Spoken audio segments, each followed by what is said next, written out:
Stoa is a digital campfire where we cohere in dialogue about what matters most at the knife's edge of what's happening now.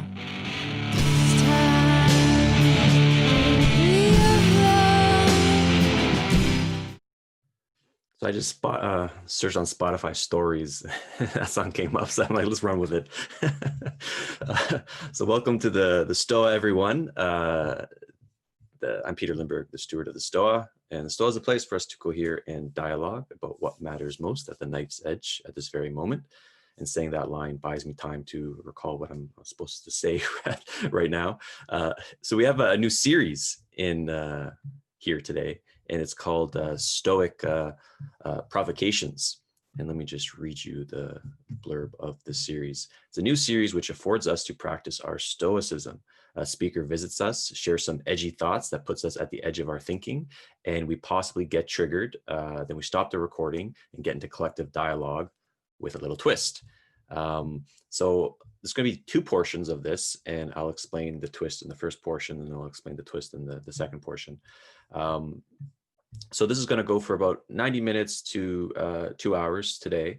Our guest today is going to share their thoughts for about 20 to 30 minutes, and then the recording is going to stop. And I'll introduce our guest in a moment, but while they're doing that, everyone's going to change their name right now to Marcus.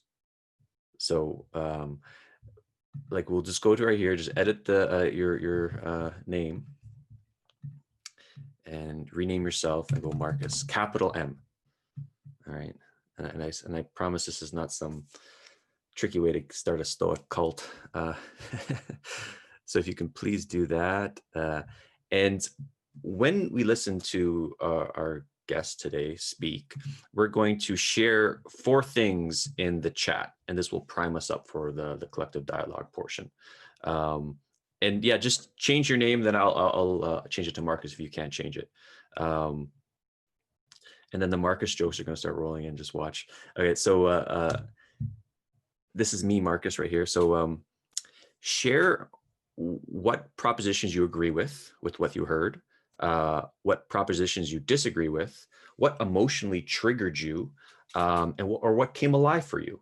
So just share those 4 things in the chat under the name Marcus while our guest is speaking. And if you can't change your name, I'll change the rest in a moment.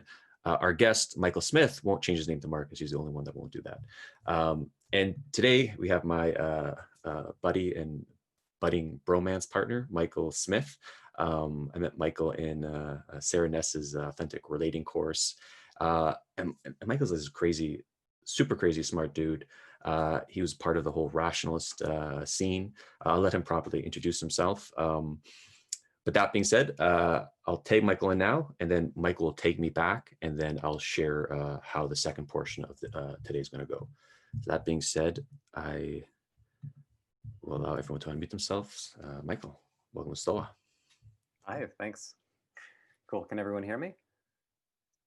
I'm seeing thumbs. Great, great. I see from Marcus and from Marcus. This is great. Cool. Yeah. So yeah, so the approach that I want to take for this is a little different. So my own background, I want to give a little context for me and for where I'm coming from and why I wanted to speak here and some of the inspiration that no, don't know whether to call you Peter or Marcus. when Peter and I were talking about getting this thing going, there's a particular inspiration behind it, and it tags into some of my own history. So I want to give a little bit of snippet of that to help give some context, and then dive into the meat of it. So the my own. So he mentions I have a background with the rationalists. A lot of them know me as Valentine or Val. You get nerd points if you get the reference for that. The context of that is I was actually working on a project back in right around 2011 was when it was starting to wrap up. Yes, Marcus, you get points. Yes, Stranger in a Strange Land by Robert Heinlein. The main character is Valentine Michael Smith. There's a lot more parallels to that than you might think.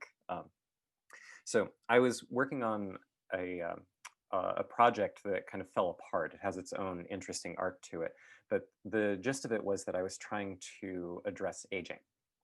I looked at aging as one of the, if not the key problem facing humanity, and that everything else seemed downwind from it.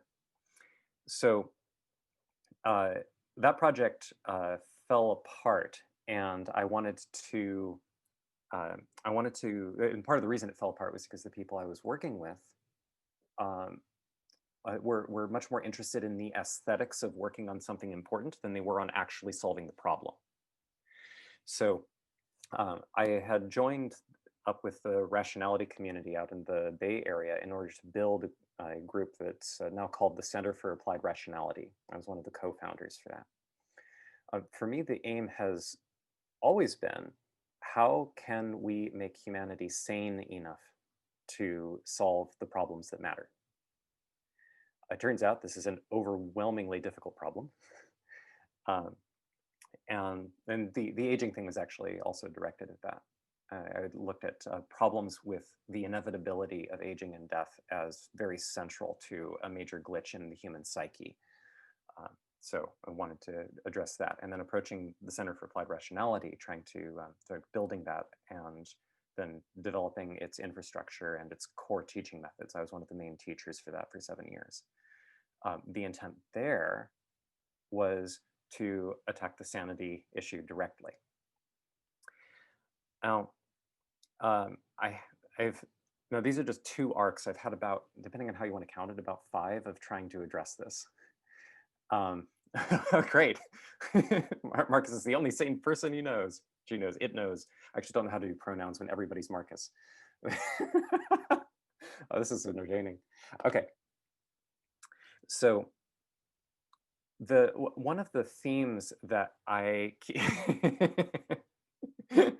this is going to be fun. I like this twist, Peter. This is great. Okay, so one of the themes I keep turning to, like the rationality community, to a large extent, is built on this on 2 insights. One is that there are systems for how human beings are crazy or sane. They would focus on this aspect of cognitive heuristics and biases using a bunch of psychological research. I can go into the details of it. The claim is that this is grounded in math, and that because math is just true, sum est, that's great. But because math is just reliable, because math is just there, if their way of tracking and cleaning out how they think can be grounded in the mathematical analysis and borne out by empirical research, then this is a really great foundation for making sense of the world. And the other aspect is a screaming terror about the end of the world, specifically due to smarter than human artificial intelligence taking over everything. There's a whole story arc to go into that. That I think is very entertaining, especially if you're familiar with Ian McGilchrist's work.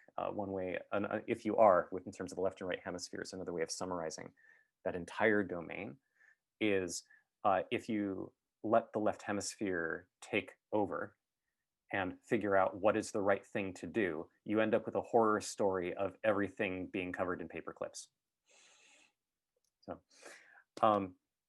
So one of the challenges I kept running into there, a lot of us at CFAR had run into, I'm not with CFAR anymore, but we had spent a long time sorting out, well, how do we get people to actually dive into orienting to the world in a sensible way? And I noticed many of the same problems that I had with the previous group I'd been working with in terms of dealing with aging.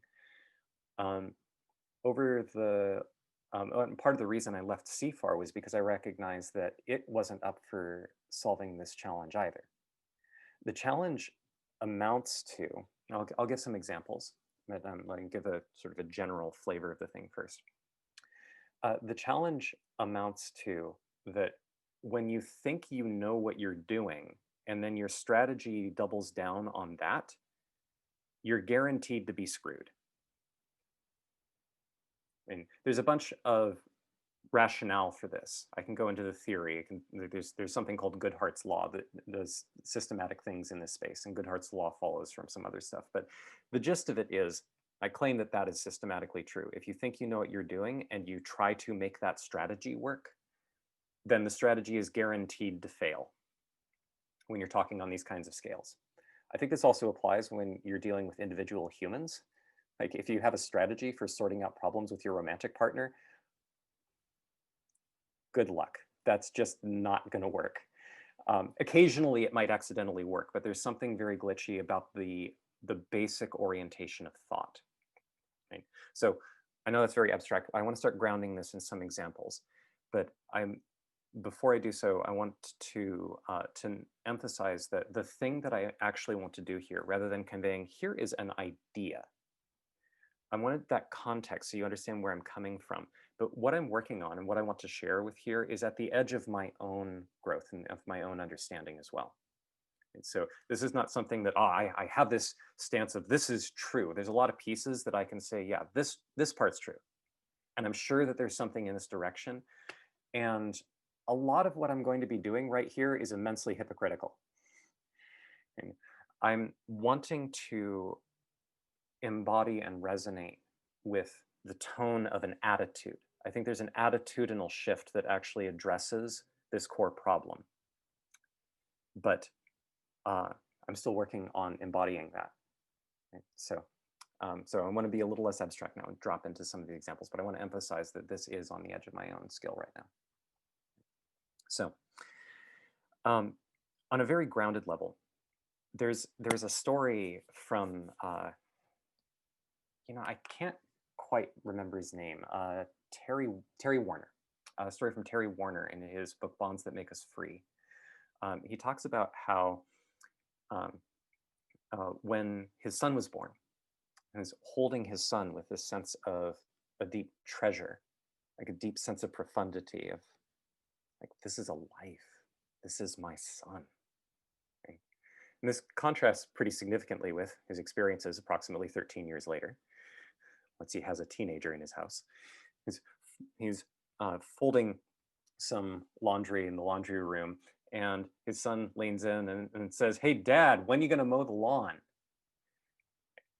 And his father has not entirely a fully enlightened reaction, right? Getting this sort of revving going on in his system of, oh, who's he to say, like, I'm his father, what disrespect, what he gets this kind of engine going in his psyche. And he then responds like by angrily folding the clothes, making sure that the clothes know that he's irritated. And then it says, I will not respond to someone who speaks to his father in such a disrespectful tone. Thinking, oh yeah, that's really going to make the point. That'll totally convert him into being a nice kid, right? So the kid, of course, goes and then heads off. The father's in this storm of fury. He goes, what it's like a disrespectful kid. It's like I fold the clothes, pack them up, stomp upstairs, and then sees his wife, and he goes, "What did you hear what our son did?" And then the wife is going, "Okay, dear, you're all right. You're upset." And then he heads down and then steps on one of his kids' things while he's heading down the stairs. And he picks it up and he's looking at it, feeling this rage building. And then something clicks. Something about the contrast between what kind of thing that he's going through and the experience of holding his newborn son.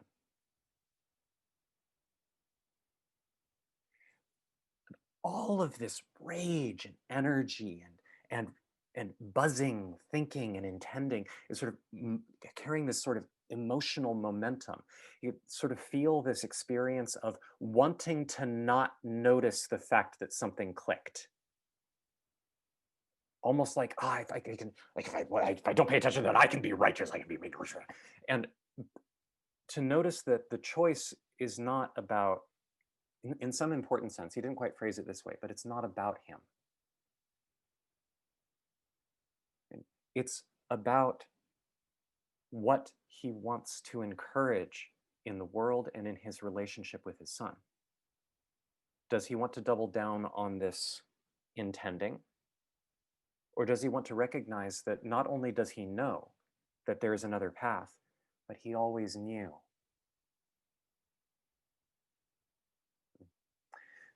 So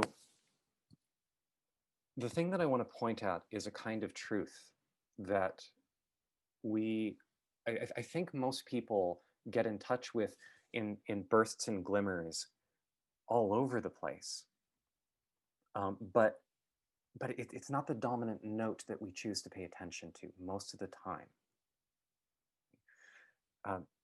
Probably the most consistent place that we get this feeling is when we are struck with grief.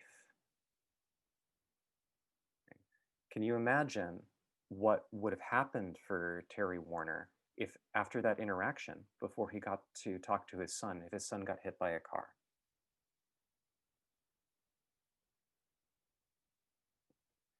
The absurdity and pain that he knew he was leaning into would torment him. Yeah, noticing the little grief coming up. Yeah. So I have a special, my own special set of thoughts on how we might relate to death and dying and grief, and this mortal wisdom of death brings meaning to life, and death is our teacher, and all that kind of stuff. I think that thinking is distorted, but I do think that there is something very important lying in there. That death can remind us about what we love and what loving is. The direction that I want to point at has to do with paying attention to the note that has this ringing with truth. To the extent that it does, my experience is that when I speak about these things, most people can hear and feel what I'm talking about. But it's not about me. It doesn't have anything to do with me. Okay? So the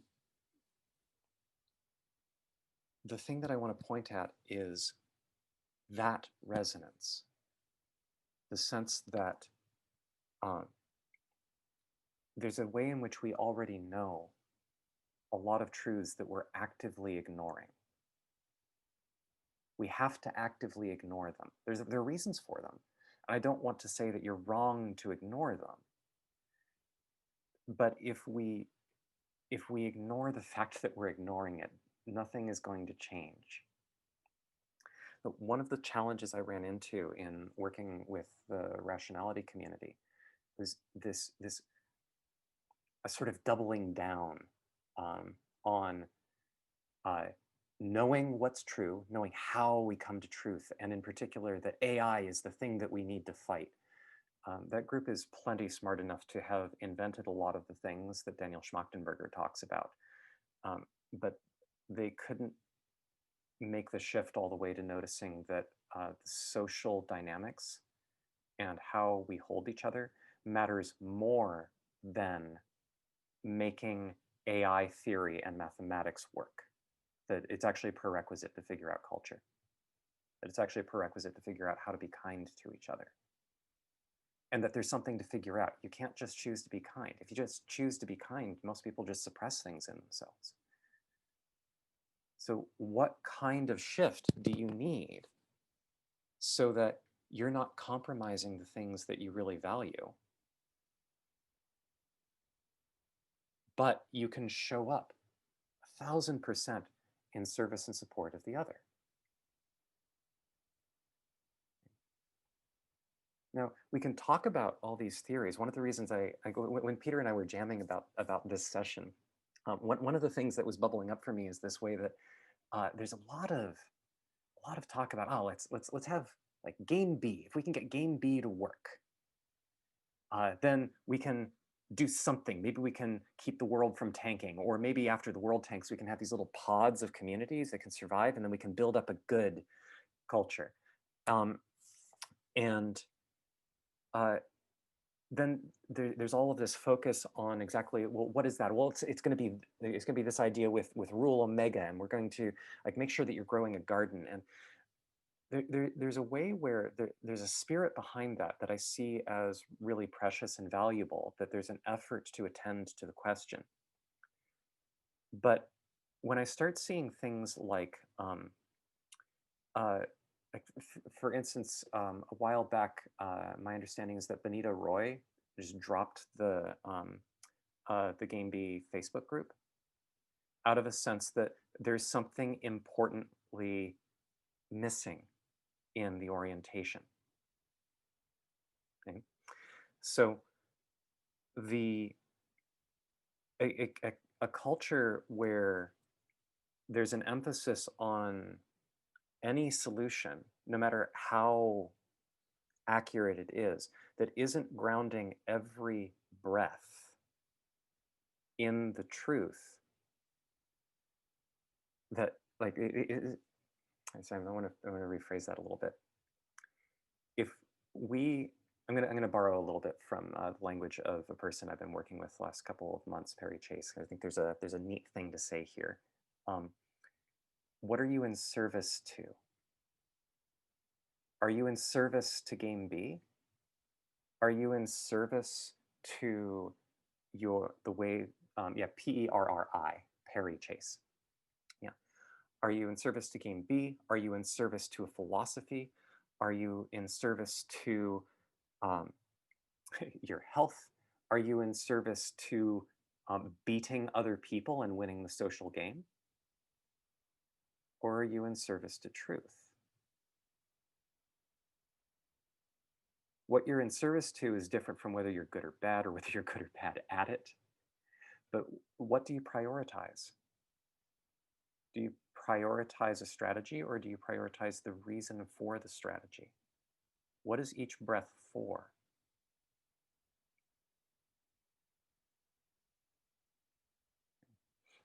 So I saw something zip past with a bunch of arrows, and there's no way I'm going to, I'm not going to be able to read through all of that, but I wanted to speak to a note here about there being something profound here and also incomplete. Yeah, yeah. What I'm trying to gesture towards here is, like I said, this is at the edge of my own understanding, or my own skill and my own understanding. But what I'm trying to address is this recurring challenge I've seen in every community that I've interacted with that is trying to do something profound and deep, which is a tendency to feel and resonate with what's important, come up with an initial strategy, develop the strategy, leave the original resonance behind, and then double down on the strategy, and then use, usually it's some version of fear or confidence, in order to double down on how they are trying to address a problem that they've already forgotten how to resonate with. I just see this over and over and over again. So to me, the question can't be, what is the complete logic of a strategy for moving forward?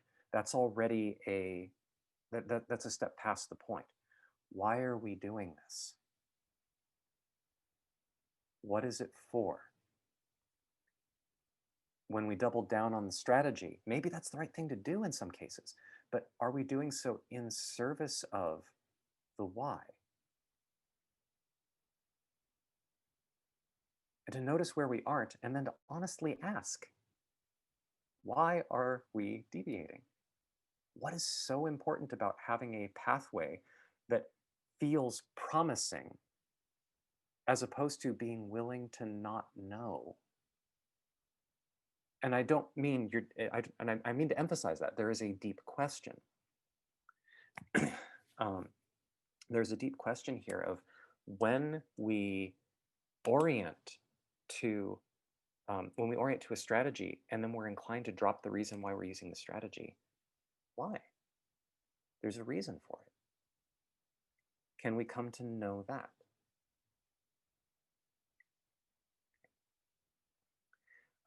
I see someone asking about the session title. Right, so yeah, so the session title was from me and Peter having fun. And me going, I don't know what you want to call this. I'm not quite sure exactly what I'm going to say. So how about this? And we both thought it was funny. So, but there is truth to it. There, like it's the negative side, which is something like, as far as I can tell, this is the core. like I recognize that what I've said is not complete. It's not clear exactly how you do it, but like that gets into strategy. And I think strategy emerges from the degree to which we actually sit with the core. What is true?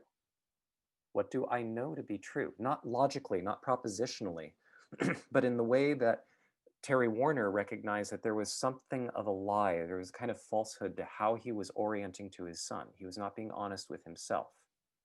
What is it that's important? When we tell ourselves stories, so I didn't talk as much about story, particularly as a way of describing this, but these strategies are often soaked in stories. The AI apocalypse is coming. The artificial intelligence is going to become smarter than humans and destroy everything, and we'll see such strange images. But we have to we have to work hard at this and deal with AI risk and pour our resources into it and research, and we have to figure out all this strategy. This is stuff I was surrounded by for 7 years. I'm like, okay, that's a nice story. And most people in that community seem to try to either ignore the story or get sucked into it, neither of which is about sitting in the deep, heartfelt resonance of what is true right here, right now. The result, in my opinion, and I'm extending my opinion a little bit here in this part, as though I haven't been giving my opinion before, is that that resulted in a lot of people shutting down their emotional ability to connect to each other and becoming manipulative because they're talking about the end of the world, you see. And there's something dramatically important about that. Saw the same kind of thing in the cryonics community, which is like the fact that you can have only 2 institutions that are trying to save people's lives after what are called death today. And those institutions, the Cryonics Institute and Alcor, can end up bickering at each other's throats for years, possibly decades at this point. I don't know where they are in their social way of relating. This is insane. This is why game A makes any sense to anyone. If you believe that your story is the right one and you have to fight for it, it's got you. You don't have a story, the story has you. So how do we do something different? Until we do something different, these stories will define, and their interaction, the mimetic evolutionary war will define what we do, what we believe, how we interact, how we don't interact. We won't have much say about it because we'll be too busy thinking these stories. So what is needed to be able to use stories as a tool for making sense of the world without being used by them? It seems to me that that question has a natural answer. I've been trying to point at it by saying truth. I recognize that to the left hemisphere, this is baloney. How can you psychically know what is true? It seems like you have to compute things. There's things to sort out. Yeah, I agree. But listen to the thing that my use of that word should mean. Okay. What is the thing that I should be meaning? That's the core. If you find a better word than truth for it, I'm all ears. Okay. How can we speak without stories or metaphors? Yeah. So I'm wanting to account for it. My temptation is to start reading through these things and start answering questions, but I'm aware that I'm about 25 minutes in, and I want to give you all space to talk. So I'm happy to chat more later, but I think this is where it's the right time to tag. Yeah. Don't tell them the twist yet. I want to reveal it. Yeah. So yeah, it does feel like a good place to pivot to the collective dialogue. So I'll explain that portion now. And thank you, Michael. That was delicious, and I'm excited for us to dive in. Okay, so in a moment we'll engage in a brief meditation, just like 1 or 2 minutes, and then I'll break that, and then the conversation will start. And when the conversation starts, we'll lean on the collective presencing method. If you're not familiar with it, it's okay. Basically, when you're called to speak, called to say something, just unmute yourself, popcorn style. Anyone can do it. There's no, like, you don't have to raise your hand or anything, and speak whatever feels most alive. And it could be any of one of those 4 filters: what you disagree with, what you agree with, what triggered you, or what came like kind of alive, what resonated. And this session is scheduled for 2 hours, but we might go, 90 minutes, might end a little earlier, or we might go all the way to the 2-hour mark. And you can leave any time you want, just sneak out. It's fine. No need to say goodbye or anything like that. So we have one hard rule with this, is that our guest, Michael, will stay silent for the first 20 minutes. And during that first 20 minutes, no one can ask him a question directly. And then I will take him in silently with the private chats. Like after the 20-minute mark, he can jump in, and then kind of when he feels called, he can participate in the conversation. And that being said, that was only one hard rule. There's 3 guidelines, though, I'd like us to kind of anchor ourselves in. I just posted it right there. Say only what you believe to be true. Most people who come to the Stoa do this anyways. So just, if you feel like bullshitting, don't do that. Do not police the conversation. This is going to go all over the place. If people are speaking what's most alive for them, it can go all these weird directions. So don't try to like get annoyed, like, I got to bring this back. Someone goes really, says something really off the deep end. The collective intelligence will just do its thing and will go back into a certain direction that people are vibing with. And also share the conversational airspace. Be mindful if you're loquacious, kind of proclivity for being loquacious. Be mindful that there's other people in the room that might want to say something but are not, because other people are hogging the conversational airspace. So that being said, I'll stop the recording in a moment, and I recommend everyone put their camera on, because obviously it's not going to be on YouTube if we're not recording it. But before I do that, any clarification questions, either throw it in the chat or unmute yourself and ask. If everyone gets it, maybe just give me a thumbs up if you feel confident with it. Cool. All right. So recording is going to stop right now.